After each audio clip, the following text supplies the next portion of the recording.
नमस्कार, स्वागत है आपका पावर ब्रेकफास्ट में। आपके साथ मैं हूं नेहा आनंद। आइए देख लेते हैं कि आज बुधवार की सुबह अंतर्राष्ट्रीय बाजारों से हमारे मार्केट के लिए कैसे संकेत हैं। तो अभी तक तो अब देखें अंतर्राष्ट्रीय बाजारों से संकेत ठीक ठाक ही मिल रहे हैं। एसजीएक्स निफ्टी एक छोटे दायरे में ट्रेड करता दिख रहा है। 17,485 के पास बिल्कुल सपाट 10 अंकों की कमजोरी के साथ हो रहा है कारोबार। लेकिन बाकी एशियन मार्केट्स पर नजर डालें तो यहां पर ठीक ठाक बढ़त बरकरार है। 78-80 अंकों की स्ट्रेंथ फिलहाल निकेय में दिखाई दे रही है। और बाकी मार्केट्स की भी बात करें, स्ट्रेट टाइम्स ले ले, कॉस्पी ले ले, तो यहां पर फ्लैट टू पॉजिटिव ट्रेड ही नजर आ रहा है। हालांकि डाउ फ्यूचर्स अच्छी खासी बढ़त यहां पर बरकरार है। 160 अंकों की स्ट्रेंथ वहां पर नजर आ रही है। और नैस्डैक फ्यूचर्स की भी बात करें तो ट्रिपल डिजिट गेन्स के साथ ये दोनों ही इंडाइसेस ट्रेड कर रहे हैं। अमेरिकी बाजारों में जिस तरह का स्ट्रेंथ हमने बीते सत्र में बनता हुआ देखा, उसी का आप कह सकते हैं कि पॉजिटिव इंपैक्ट आज भी दिखाई दे रहा है, क्योंकि बीते सत्र में हमने अमेरिकी बाजार को अच्छी खासी बढ़त लेकर बंद होते हुए देखा है। डाउ जोन्स 340 अंकों की बढ़त लेकर बंद होने में रहा कामयाब। वहीं अगर कमोडिटी स्पेस की अगर बात की जाए तो यहां पर हमने भारी उठापटक देखी। कल का दिन कच्चे तेल के लिए काफी खराब साबित हुआ है। घरेलू बाजार की बात करें तो वायदा में हमने ट्रिपल डिजिट गिरावट, ऑलमोस्ट 240 अंकों की गिरावट कच्चे तेल में बनते हुए देखी, क्योंकि अंतर्राष्ट्रीय बाजार में कच्चा तेल यानी कि ब्रेंट खासतौर से $89 के भी नीचे लुढ़क गया था। तो क्या कुछ हुआ है बीते सत्र में अंतर्राष्ट्रीय बाजार में, आज किन ट्रिगर्स पर रखनी है नजर, बताने के लिए मेरे सहयोगी दीपांशु मेसा स्टूडियो में जुड़ चुके हैं। दीपांशु, मॉर्निंग। क्या कुछ हुआ है? स्थिति ऐसी खराब नहीं लग रही है, ठीक ठाक सा सोसो टाइप का माहौल है। क्या हुआ है? आई थिंक बेस्ट यही है कि कुछ खराब नहीं हुआ है। That's good news. एग्जैक्टली, जो नेगेटिव न्यूज का एक साइकिल चल रहा था, इतना सारा डेटा आ रहा था पिछले हफ्ते, यूके की परेशानी थी, वो सब फॉर द मोमेंट साइडलाइन हो चुका है। तो एक तरह से बाजार में एक रिलीफ रैली का माहौल बना हुआ है और उसी से आप राहत के संकेत आते हुए देख रहे हैं। तो लगातार दूसरे दिन अच्छा एक्शन रहा जहां तक अमेरिकी बाजार का सवाल है। इनफैक्ट नैस्डैक तो 3 दिनों से आपको ऊपर दिख रहा है। आईटी शेयर्स में अच्छा एक्शन दिख रहा है। बट एक बात है, कल वॉलेटिलिटी थोड़ी ज्यादा थी। परसों का ट्रेडिंग सेशन अगर आप देखेंगे तो एक वन वे मूव आई थी जहां तक अमेरिका का सवाल है। कल भारी उतार चढ़ाव आपने देखा। 350 अंक डाउ ऊपर बंद हुआ, बट इंट्राडे में हमने देखा कि 650 अंकों तक का डाउ का उछाल आया था। उसके बाद गिरे बाजार, फिर संभले, फिर गिरे, फिर आपको 350 अंक ऊपर बंद होते हुए दिखे। तो वॉलेटिलिटी कल थोड़ी ज्यादा थी, एक वन वे मूव नहीं थी, बट हाँ एक्शन जरूर आपको पॉजिटिव दिखा। एसएनपी और नैस्डैक भी करीब 1% ऊपर ही बंद रहे। आईटी शेयर से तो बाजार को अच्छा सहारा था ही। बैंक्स, एनर्जी, इंडस्ट्रियल से भी मूव अच्छी आती दिखी। 10 साल की बॉन्ड डील जो है इनकी वो 4% के आसपास स्थिर है। तो ओवरऑल जो क्यूज आ रहे हैं बाजार के, वो तो आपको अच्छे ही दिखे जहां तक अमेरिकी बाजार का सवाल है। नतीजों पर बाजार अब ज्यादा रिएक्ट करना शुरू कर चुके हैं। तो अब तक जितने भी बैंक्स के नतीजे आए हैं वो काफी मजबूत रहे हैं और वो एक स्ट्रॉन्ग पॉइंट बन रहा है जहां तक अमेरिकी बाजार का सवाल है। तो गोल्डमैन सैक्स के भी कल नतीजे आते हुए देखे, बहुत ही अच्छे नतीजे थे। फिक्स्ड इनकम ट्रेडिंग इनकम काफी ज्यादा इनकी बढ़कर आई है, उसकी वजह से भी मूव आती हुई दिखी। तो 2% गोल्डमैन सैक्स का शेयर आपको ऊपर जाते हुए दिखा। इसके साथ ही हमने देखा बाजार बंद होने के बाद नेटफ्लिक्स के शानदार नतीजे आए हैं। 24 लाख नए सब्सक्राइबर्स जोड़े हैं जो बाजार को पसंद आया। तो ड्यूरिंग ट्रेडिंग तो नेटफ्लिक्स का स्टॉक नीचे था, बट पोस्ट मार्केट ट्रेडिंग में 14% का उछाल नेटफ्लिक्स के शेयर ने दिखाया। तो आज शाम को आप एक्सपेक्ट कर सकते हैं कि बड़ा एक्शन वहां पर भी दिखे, और हम देख भी रहे हैं अमेरिकी फ्यूचर्स आपको पॉजिटिव ट्रेड दिखा रहे हैं। साथ ही आज आईबीएम और टेस्ला के नतीजे आने वाले हैं, पीएनजी के भी नतीजे आएंगे। तो एक और इंपॉर्टेंट डे हो सकता है नतीजों के रिएक्शंस को लेकर। इसके साथ ही हाउसिंग डेटा आने वाला है और साथ ही फेड की बेज बुक आएगी। ये होती है फेड का इकोनॉमिक रिपोर्ट, एक तरह से इसे आप मान सकते हैं कि आगे का इकोनॉमी पर क्या आउटलुक बन रहा है फेड का, वो भी सामने आएगा। तो काफी data driven, earnings driven day आज शाम को भी होने वाला है। पर उससे पहले जो संकेत हैं वो तो आपको बाजार के लिए अच्छे दिख ही रहे हैं। यूरोप की बात करें तो यहां पर भी स्टेबिलिटी लौट चुकी है। 1% तक की तेजी आपने देखी है। डॉलर इंडेक्स थोड़ा कूल ऑफ हो रहा है, 112 के नीचे डॉलर इंडेक्स आ गया है। तो वहां से कोई ज्यादा परेशानी की आपको बात नहीं आ रही है, या 112 के आसपास ही ट्रेड कर रहा है तो कोई परेशानी डॉलर इंडेक्स से नहीं आती हुई दिख रही है। कच्चा तेल एक रेंज में, इनफैक्ट कल शाम को तो हमने गिरावट देखी थी, आज सुबह भी देखें तो ब्रेंट 90-91 डॉलर्स के आसपास है। तो कोई परेशानी वहां से नहीं आ रही है। WTI 83 पर है, वहां से भी कोई परेशानी की बात नहीं है इस समय। अमेरिकी क्रूड भंडार में उम्मीद के विपरीत 13 लाख बैरल्स की गिरावट थी, इसलिए आज सुबह आप थोड़ा सहारा वहां पर देख रहे हैं। पर उसके सामने जो बाजार में खबरें चल रही थी वो कंफर्म हो चुकी हैं। अमेरिका अपने स्ट्रेटेजिक रिजर्व से करीब 1.5 करोड़ बैरल ऑयल और रिलीज करेगा मार्केट में। तो जो भी सप्लाई की चिंता है वो तो अभी के लिए अमेरिका हैंडल कर रहा है। जो भी ओपेक के कट्स है उसको काउंटर करने के लिए 1.5 करोड़ बैरल की रिलीज की बात चल ही रही है। अब तक करीब 15.5 करोड़ बैरल रिलीज कर चुके हैं इस स्ट्रेटेजिक रिजर्व से। नेचुरल गैस 3.5 महीने के निचले स्तर पर है, कोई परेशानी नहीं है। गोल्ड और बाकी मेटल्स भी दायरे में हैं। तो ओवरऑल कमोडिटी बाजार स्टेबल है, डॉलर थोड़ा कूल ऑफ हुआ, अच्छी बात है। इक्विटी मार्केट्स में भी आपको पॉजिटिव एक्शन दिख रहा है। थोड़ा अर्निंग्स पर रखेंगे नजर और थोड़ी जो कल वॉलेटिलिटी है उस पर रखना पड़ेगा फोकस, बट अदरवाइज संकेत ग्लोबल मार्केट से काफी अच्छे आते हुए आपको दिख रहे हैं। चलिए, तो ग्लोबल मार्केट से संकेतों को लेकर कोई दिक्कत नहीं है। उम्मीद करते हैं कि आज भी उसी का फायदा हमारे मार्केट्स को मिलता दिखेगा। शुक्रिया दीपांशु, वो पूरी डिटेल्स दर्शकों के सामने रखने के लिए। आइए आगे बढ़े, इससे पहले देख लेते हैं कि कल यानी मंगलवार को संस्थागत निवेशकों की तरफ से किस प्रकार का प्रदर्शन देखने को मिला। तो हाल फिलहाल में हमने देखा था कि कैश स्पेस में थोड़ा सा विदेशी संस्थागत निवेशकों की तरफ से दिक्कतें आ रही हैं। एक ये स्पेस है जहां पर बिकवाली हावी हुई है, लेकिन बीते दिनों के मुकाबले कुछ कम है। 150 करोड़ के आसपास का फिगर है। घरेलू संस्थागत निवेशकों ने जमकर की खरीदारी, 2100 करोड़ के आसपास का वो फिगर। और एफएनओ स्पेस में भी एफआईआईज 1565 करोड़ की खरीदारी करने में रहे हैं कामयाब। तो जिस तरह के संकेत फिलहाल मिलते हुए दिख रहे हैं, उन सबके बीच हमारे मार्केट्स आज कैसे बिहेव करने वाले हैं, इन सब पर बात करने के लिए जी बिजनेस के मैनेजिंग एडिटर अनिल सिंह भी हमारे साथ जुड़ चुके हैं।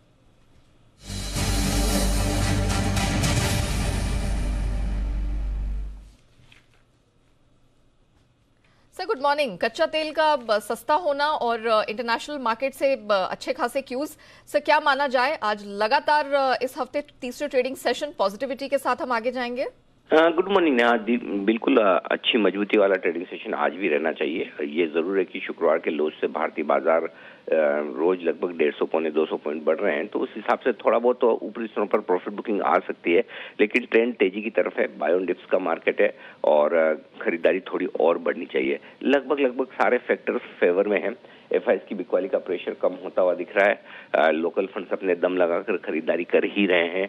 अमेरिका मजबूत है, स्पेशली फ्यूचर्स पर। उसके अलावा अगर आप देखें तो साफ तौर पर संकेत जो बॉन्ड यील्ड से और डॉलर इंडेक्स से और कच्चे तेल से आ रहे हैं वो भी हमारे लिए थोड़े से मजबूती देने वाले हैं। ऐसे में मुझे लगता है कि आज फिर से अगर शुरुआत हो या कमजोरी के साथ शुरुआत हो तो खरीदारी करने के मौके बनेंगे। 17,325, 17,375 अब ये आपके लिए सपोर्ट के तौर पर काम करेगा और इस रेंज के नीचे जाने की संभावनाएं थोड़ी कम बनती है और इस रेंज में खरीदारी करने का मौका बनेगा।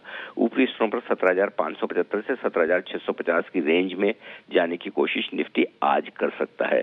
जहां तक बैंक निफ्टी का सवाल है, 40,000 के ऊपर एक अच्छी क्लोजिंग बैंक निफ्टी में होती हुई दिखी है और ये क्लोजिंग बैंक निफ्टी को और मजबूती देगी।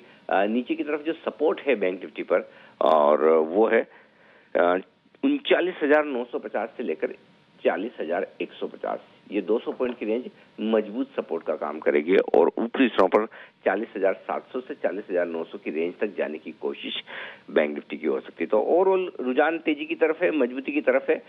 तो कम गैप मिले, सुस्त शुरुआत हो, खरीदारी के मौके बनेंगे। Point taken sir, thank you so much. त्योहारी हफ्ता और इससे बेहतर खबर क्या हो सकती है कि आपको खरीद के मौके डेफिनेटली मिलेंगे। Thank you so much sir. तो क्लियरली सर ने बताया है कि कुछ हल्की सी भी गैप डाउन ओपनिंग होती है तो खरीद का मौका होगा। ट्रेंड अभी भी मजबूत है, तेजी की तरफ ही है। 17,325, 375 सपोर्ट रेंज निफ्टी के लिए।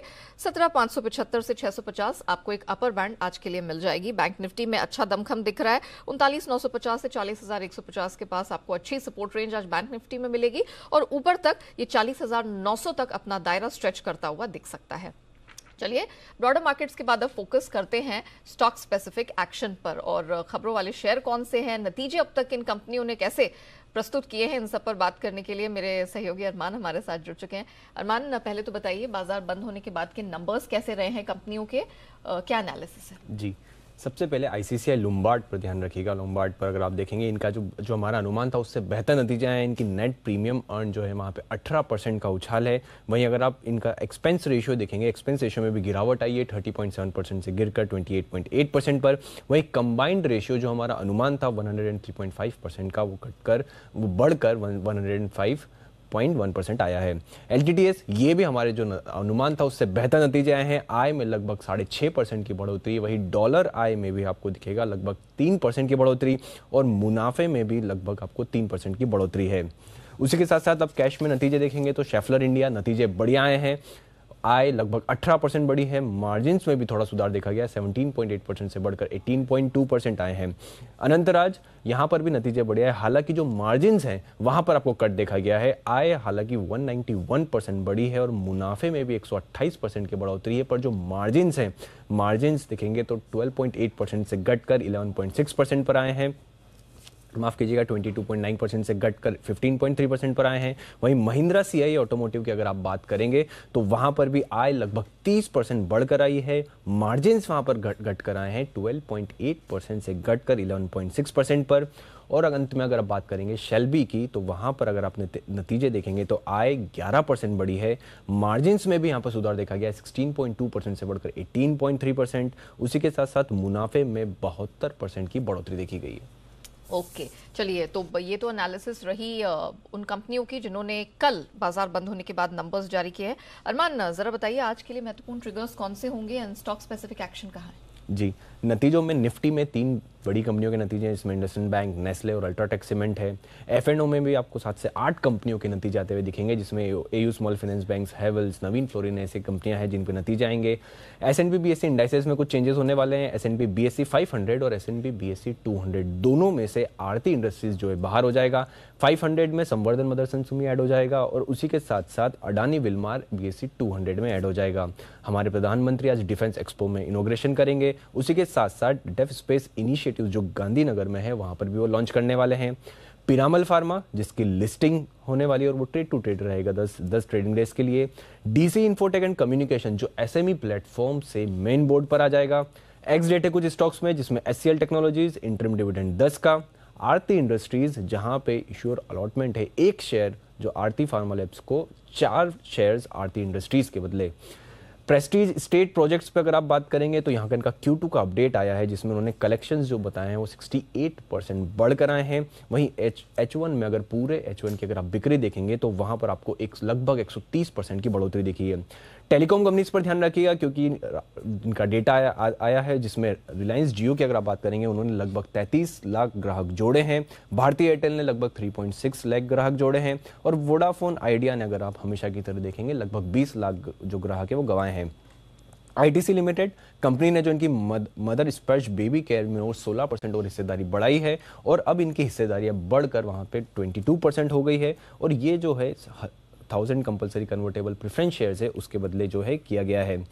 Bharat electronics limited munitions India के साथ इन्होंने MOU किया है और ये MOU का इंडियन डिफेंस और एक्सपोर्ट मार्केट में आवश्यकताओं के लिए जो है उन पॉसिबिलिटीज के लिए जो इन्होंने MOU किया है। और अंत में जील का फंड एक्शन है जिसमें नोमुरा इंडिया ने लगभग 63 लाख शेयर्स जो हैं वो लगभग 264 के भाव के आसपास खरीदे। चलिए अरमान, बहुत शुक्रिया आपका वो पूरी डिटेल्स दर्शकों के सामने रखने के लिए। आइए अब जान लेते हैं आज की ट्रेडिंग कॉल्स। चॉइस ब्रोकिंग से करेंगे शुरुआत। PVR खरीद के चलने की सलाह है। इस स्ट्रैटेजी में स्टॉप लॉस 1680 का और टारगेट 1790 का होगा। सेंट्रम ब्रोकिंग अपोलो हॉस्पिटल खरीद के चलने की सलाह है। स्टॉप लॉस लगाइए 4310 का और 4500 का टारगेट आपको स्ट्रैटेजी में मिल जाएगा। अनराठी सिक्योरिटीज मुथूट फाइनेंस पर बेट कर रहे हैं, खरीदारी की रिकमेंडेशन है और इस में स्टॉप लॉस 1015 का लगाना है 1070 के टारगेट के लिए। आइए अब जान लेते हैं कि बाजार पर एक्सपर्ट्स की क्या रणनीति निकल कर आ रही है और किन शेयरों में उन्हें सबसे बेहतरीन कमाई के मौके आज नजर आ रहे हैं। हमारे साथ बात करने के लिए ग्लोब कैपिटल मार्केट्स के हिमांशु गुप्ता जुड़ चुके हैं। हिमांशु जी, गुड मॉर्निंग, बहुत स्वागत है। जरा बताइए पहले तो निफ्टी बैंक निफ्टी क्या राय बन रही है? Good morning to you Neha ji. देखिए, मुझे ऐसा लगता है कि 2 दिन की एक अच्छी रैली के बाद बाजार अपने पहले छोटे रेजिस्टेंस सप्लाई जोन के आसपास है, निफ्टी और निफ्टी बैंक दोनों ही। 17100 से जो एक तरफी तेजी हमने देखी 17500 के आसपास कल हम गए, थोड़ा सा नीचे उससे बंद हुए और आज काफी अच्छे पॉजिटिव ग्लोबल की उसके चलते वापस से गैप अप की उम्मीद है। तो मुझे लगता है कि तीसरे दिन आज हम इस गैप अप को चेज नहीं करेंगे और अगर कोई गैप मिलता है तो यहाँ पर एक हल्के फुल्के जो शॉर्ट टर्म के ट्रेडर्स है वहां पर मुनाफा वसूल करके चलने की सलाह है, क्योंकि 17,530 17,550 ये एक इंपॉर्टेंट रेजिस्टेंस जोन है जहां पर मुझे लगता है कि थोड़ा सा बाजार एक कंसोलिडेशन दिखा सकता है 1 से 2 दिनों में। एंड माइंडेड आज वेडनेसडे है तो थर्सडे से पहले, वीकली एक्सपायरी से पहले यूजुअली वेडनेसडे को थोड़ा सा एक वॉलेटिलिटी भी ड्यूरिंग द डे कई बार देखने को मिलती है। तो खरीदारी करेंगे लेकिन थोड़ा डिप का इंतजार करेंगे। 17,400 17,380 एक बेटर एंट्री जोन है जहां पर रिस्क रिवॉर्ड वापस से फेवरेबल है। ओवरनाइट पोजीशंस अगर लॉन्ग हैं तो गैप अप के साथ हम खुलेंगे, प्रॉफिट बुक करने की सलाह है। सिमिलरली निफ्टी बैंक में भी 40,200 40,500 ये एक छोटे रेंज है जो कि मुझे लगता है कि आज के लिए निकल कर आ सकती है। 40,500 के ऊपर 40,700 तक का एक नेक्स्ट लेवल है, वहां पर अगर हम ओपनिंग टिक्स में जाते हैं 40,500 के ऊपर 40,600 तक, तो वहां पर भी प्रॉफिट बुक करके चलने की सलाह है। और वापस से कोई डिप अगर ड्यूरिंग द डे मिलता है 40,200 के आसपास, तो वहां पर फिर से लॉन्ग पोजीशन बनाएंगे 40,100 40,000 के नीचे के स्टॉप लॉस के साथ। ओके, तो ब्रॉडर मार्केट्स में डिप्स में एंट्री की रिकमेंडेशन है, फिर चाहे वो निफ्टी या बैंक निफ्टी हो। स्टॉक स्पेसिफिक एक्शन कहाँ है हिमांशु जी? तो नेहा जी, कोल इंडिया में कल एक जबरदस्त ब्रेकआउट देखने को मिला है। मुझे लगता है कि इस स्टॉक की आउट परफॉर्मेंस अभी कंटिन्यू होती हुई नजर आ सकती है, तो कोल इंडिया मेरी तरफ से आज खरीदारी की सलाह रहेगी। लगभग 242 रुपए के आसपास का क्लोज है। यहाँ पर 250 252 तक के टारगेट्स ड्यूरिंग द डे आते हुए नजर आ सकते हैं और 238 रुपए के नीचे का एक स्टॉप लॉस लगाकर चलने की सलाह है। Okay, Himanshu ji thank you so much हमारे साथ जुड़ने के लिए, बताने के लिए कि इक्विटी स्पेस में कहां कहां एक्शन देखने को मिल सकता है। रुकते एक छोटे से ब्रेक के लिए, जल्द लौटेंगे, कमोडिटी बाजार की रणनीति रखेंगे आपके साथ। आइए अब समझते हैं कमोडिटी बाजार की रणनीति, और बात करने के लिए पृथ्वी फिनमार्ट के मनोज कुमार जैन जुड़ चुके हैं। मनोज जी, सबसे पहले तो कच्चे तेल पे रणनीति बताइए, आज क्या किया जाए? Good morning Neha. कच्चे तेल में कल हमने अच्छी गिरावट देखी थी यूएस के स्ट्रेटेजिक रिजर्व सेल की खबरों के चलते, लेकिन लो लेवल्स पर फिर एक बार यहाँ सपोर्ट्स बनते हुए दिख रहे हैं। आज इंट्राडे के लिए कच्चे तेल में 6,800 के स्तर पर बाइंग कर सकते हैं, 6,740 के स्टॉप लॉस से। लक्ष्य रहेगा 6,920 का। दायरे में फंस गए। चांदी में क्या किया जाए? चांदी में भी हम देख रहे हैं कि 56,000 के जो स्तर है वो एमसीएक्स पर स्ट्रांगली होल्ड हो रहे हैं, तो 56,000 के आसपास यहाँ पे बाइंग की रणनीति बना सकते हैं। फेस्टिव डिमांड के चलते भी कीमतों में सपोर्ट्स देखने को मिल रहे हैं। 57,000 का लक्ष्य रखें, 55,550 का एक स्टॉप लॉस लगाएं। कॉपर एलएमई पर $100 की कमजोरी लेकर कल बंद हुआ है, आज कॉपर में क्या करें? कॉपर में भी हमने देखा है कि दायरे में फंसा हुआ है और बिल्कुल सपोर्ट लेवल के आसपास कीमतें यहाँ पे आती हुई नजर आई है। एलएमई पर भी अपने सपोर्ट के आसपास ट्रेड कर रहा है। आज एमसीएक्स पर 637 के स्तर पर बाय कर सकते हैं, 634 के स्टॉप लॉस से। लक्ष्य रहेगा 645 का। Okay Manoj ji, thank you so much हमारे साथ जुड़ने के लिए, बताने के लिए कि नॉन एग्री स्पेस में कहां कहां है आज कमाई के मौके। आइए बात करते हैं एफआईआर यानी एफआईआई इन्वेस्टमेंट रिपोर्ट की, जान लेते हैं किन शेयरों पर फॉरेन ब्रोकरेजेस ने दर्ज की एफआईआर। पूरी डिटेल्स लेकर मेरे सहयोगी वरुण जुड़ चुके हैं। वरुण, मॉर्निंग, बताइए। मॉर्निंग नया। तो सबसे पहले तो ग्लैंड फार्मा, यहाँ पे मॉर्गन स्टैनली की तरफ से रिपोर्ट आई है। इन्होंने अपना कवरेज शुरू किया है और करंट लेवल से 600 रुपये के ऊपर के भाव दे रहे हैं। 2748 का लक्ष्य जो है इन्होंने ग्लैंड फार्मा पे दिया है। इसके अलावा आईसीआईसीआई लोम्बार्ड नतीजों के बाद यहाँ पे सीएलएसए ने टारगेट यहाँ पे इस कंपनी का बढ़ाया है, 1470 से बढ़ा के 1550। इसके अलावा जेपी मॉर्गन ने भी यहाँ टारगेट काटा है, 1300 से काट के 1200। वहीं क्रेडिट स्विस और मैक्वेरी ने अपना टारगेट जस का तस रखा है, आप अपनी स्क्रीन पे देख सकते हैं। आखिरी में एलएनटी टेक, यहाँ पे सीएलएसए ने बिकवाली की सलाह दी है 3200 के लक्ष्य के साथ। सिटी ने अपना लक्ष्य घटाया है 2880 से घटा के 2790। वहीं जेपी मॉर्गन ने अंडरवेट की रेटिंग दी है और अपना लक्ष्य यहाँ पे बढ़ा दिया है, 2900 से बढ़ा के 3000 का कर दिया। तो ये टॉप 3 ब्रोकरेज हाउस की रिपोर्ट है 3 स्टॉक्स पे। चलिए वरुण, बहुत शुक्रिया वो पूरी डिटेल रखने के लिए।